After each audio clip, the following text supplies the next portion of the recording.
हमको प्रकाशित होना चाहिए था, कथाओं को सुनकर अनुभव करना चाहिए। इस कथा से ये घटना घटी तो हमारे जीवन को उससे क्या शिक्षा मिल रही है, महत्वपूर्ण ये था, लेकिन हम इस बात को भूल गए। इसलिए आज वो कथाएं उतना प्रभाव उत्पन्न नहीं कर पा रही। तो इसका सरल तरीका था डोर टू डोर कैसे व्यक्तियों से संपर्क किया जाए। जहां जाते थे संत एक रोटी ही क्यों लेते थे, क्योंकि इसी बहाने 10 घरों में जाएंगे वो, और यदि एक ही जगह टिक गए तो फिर वो काम पूरा नहीं होगा जो प्रवज्ञा का था। नारद इसीलिए 2.5 घड़ी से अधिक कहीं नहीं ठहरते थे और सदा ही वो धर्म प्रचार में लगे रहते थे। तो भगवान का द्वार 24 घंटे नारद जी के लिए खुला रहता था, कभी भी उन्हें पूछने की जरूरत नहीं थी। एक बार गंगा और सरोवर, जो ब्रह्म सरोवर था, दोनों में प्रश्न खड़ा हुआ। ब्रह्म सरोवर ने कहा कि मैं तो अधिक महान हूँ और मुझे कोई लोग श्रद्धा से नहीं देखते। ब्रह्मा जी ने कहा कि देखो, तुम तो बंद रहते हो एक जगह, और गंगा तो गोमुख से निकल करके गंगा सागर तक जाते हुए कितने अरबों लोगों को तृप्त और तुष्ट और परिष्कृत करते हुए जाती है, धरती को हरा भरा करते हुए जाती है। जो दूसरे के लिए जीता है, वंदनीय वही होता है। उसी के जीवन के सुखों के कारण जो उसमें संघर्ष होता है, उसकी जो सुगंधी होती है, उसको विश्व वंदनीय बनाती है। सारी दुनिया में उसकी पूजा इसीलिए होती है। यदि जितने महापुरुषों को हम जानते हैं, वो महापुरुष ऐसा जीवन नहीं जिए होते। गुरुदेव भी 1000 बीघे जमीन थी और वो चाहते तो जमींदार अच्छे प्रकांड भागवती पंडित के बेटे थे, घर में बैठते, कोई कमी तो थी नहीं, लेकिन उन्होंने सब कुछ बेच करके और सब कुछ लोक मंगल के लगा करके इतनी भावनाओं के साथ विश्व का एक परिवार बना के खड़ा किया, सबको बेटा और बेटी बनाया और धरती पर नवयुग लाने की संकल्पना की। इसीलिए तो हम उनको याद करते हैं। तो जो अपने लिए जीता है वो वंदनीय नहीं होता।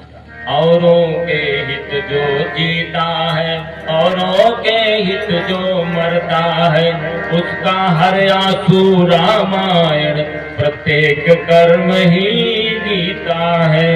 औरों के हित जो जीता है,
ये धर्म और अधर्म इस धरती पर सदा ही रहे। आपने देखा महाभारत के समय में भी धर्म 2 रूपों में काम कर रहा था। धर्मराज के ही 2 अवतार थे। एक विदुर जी थे जो कौरवों के पक्ष में थे, और एक धर्मराज युधिष्ठिर थे जो पांडवों के पक्ष में थे। और पांडव सभी बिना युधिष्ठिर से पूछे हुए कोई काम नहीं करते।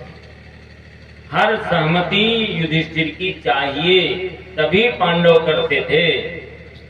और लेकिन दुर्योधन और कौरव विदुर जी से कुछ नहीं पूछते थे, विदुर जी का अपमान करते थे।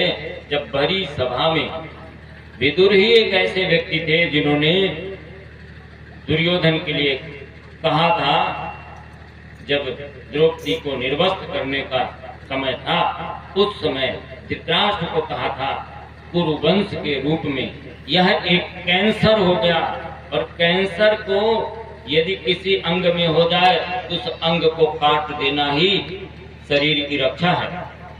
और यदि दुर्योधन रूपी कैंसर होगा तो कुरुवंश समाप्त हो जाएगा। और उसका परिणाम भी वही हुआ था। जो अधर्म के मार्ग पर चलता है उसका विनाश सुनिश्चित है, और जो धर्म के मार्ग पर चलता है उसकी रक्षा स्वयं भगवान करते हैं। इसीलिए भगवान